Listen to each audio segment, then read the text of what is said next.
Hi, y'all. Charlie Adelson was an oral surgeon in South Florida, raking in millions on a lucrative dental practice. Now he stands convicted of hiring hitmen to murder his ex brother in law, FSU law professor Dan Markel. What on earth happened?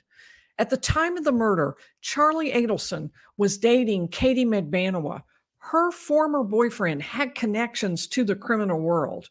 According to the state, Charlie paid Katie money to hire her ex-boyfriend and his best friend, who just so happened to be the head of the Latin Kings gang, to kill Dan Markel. The two hitmen and Katie are all in jail. Now, Charlie Adelson was on trial. At trial, he debuted a new explanation. He said that the two hitmen voluntarily killed Dan Markel in order to extort money from Charlie.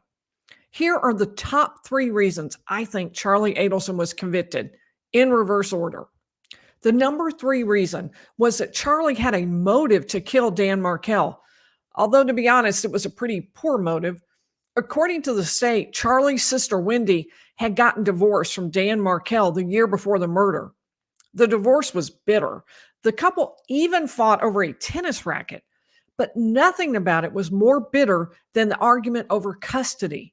Wendi wanted to move to South Florida with the kids so she could be near her family. The judge said no.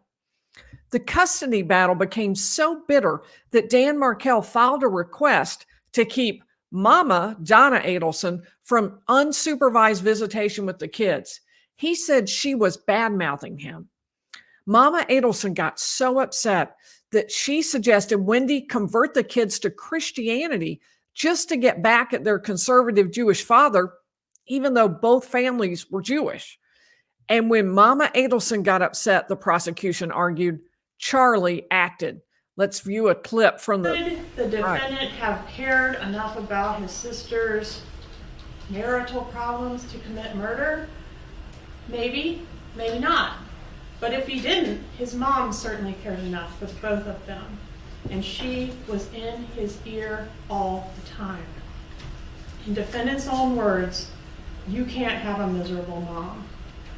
Donna is the overbearing matriarch who nags everyone to death about whatever it is that's currently on her. I call it the wheel. The wheel's turning all the time, right? And Wendi getting away from Dan Markel and moving to South Florida was number 1 on the wheel. It was the top priority in 2013 and in 2014. And this defendant fancied himself the savior of this family. Equal parts black sheep and mama's boy. It didn't help that Charlie had made what he called a joke after his sister got divorced. He said repeatedly to multiple people that he was going to hire a hitman, but a TV was cheaper, so he got her a TV instead. The second reason I believe Charlie Adelson was convicted was that his behavior didn't make sense if Katie McBanawa and the two hitmen were extorting him.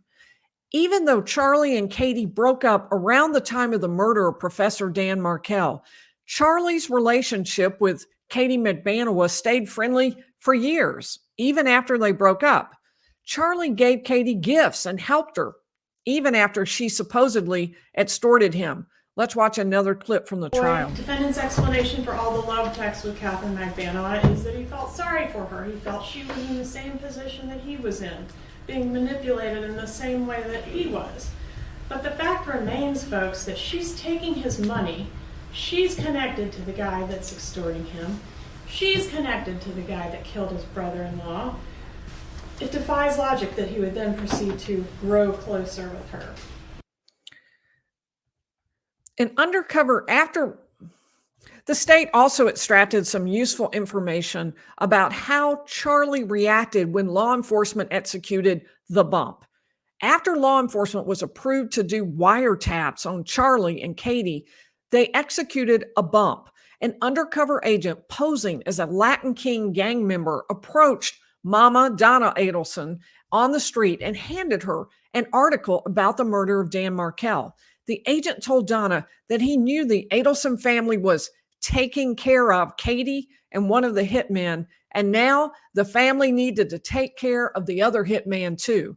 Written on the article was the number $5,000 and a phone number.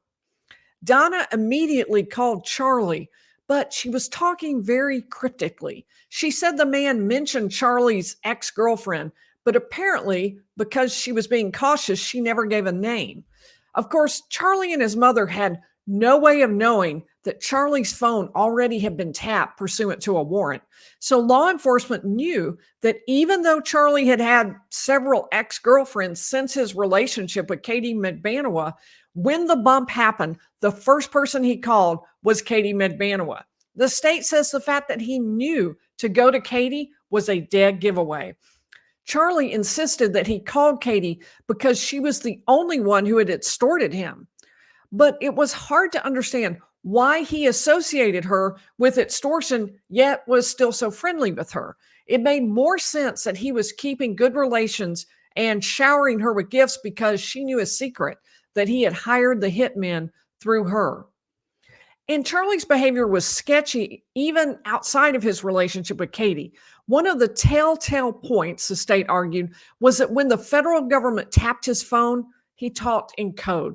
The government argued that people don't talk in code if they've done nothing wrong. The government also pointed out that if this really was the second time he'd been extorted, he certainly was behaving differently this time around. The first time, according to the defense, Katie came to Charlie's house and explained that other people who were not identified or present were extorting him, and she was just the messenger. Charlie meekly handed over more than $100,000 in cash, according to what he testified, and continued to pay $3,000 monthly. He never mentioned the extortion to anyone. That, the state says, is really different from how he acted after the undercover agent demanded $5,000 in the bump. Let's watch another clip. And how he acts is the complete opposite of how he's telling y'all he acted in the first extortion. Number one, he does not stay quiet about the bump. He talks about it a lot. Two, he takes action. There are multiple in-person meetings with his mom and with Katie and eventually with his dad too about the bump and what to do about it. Three, he investigates the bump. He asks questions. He enlists Medbanawa to find out who this is. He talks a lot about his concerns that this will not be just a one-time payment but could turn into some ongoing problem. And four, he doesn't take it lying down. He threatens Nazi shit if these people think they can threaten his family and get away with it. He suggests that the problem might require an additional murder. Quote, if he can't do it, I'll find someone else that can. Number five, he's suspicious. He does not blindly accept the representations of this purported blackmailer that approached his mother. Number six, he doesn't pay. He doesn't ever pay. And it's only $5,000. Instead, he analyzes and thinks through and talks about every possible scenario per his.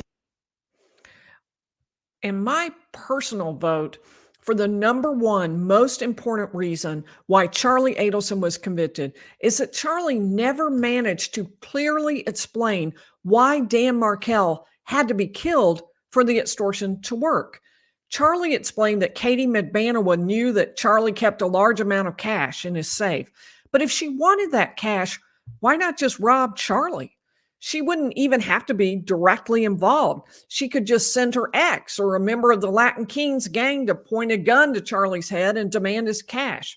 And if this was extortion, why was Katie involved at all? The state asked, why would a fierce Latin gang need to send a man's unarmed girlfriend to handle an extortion?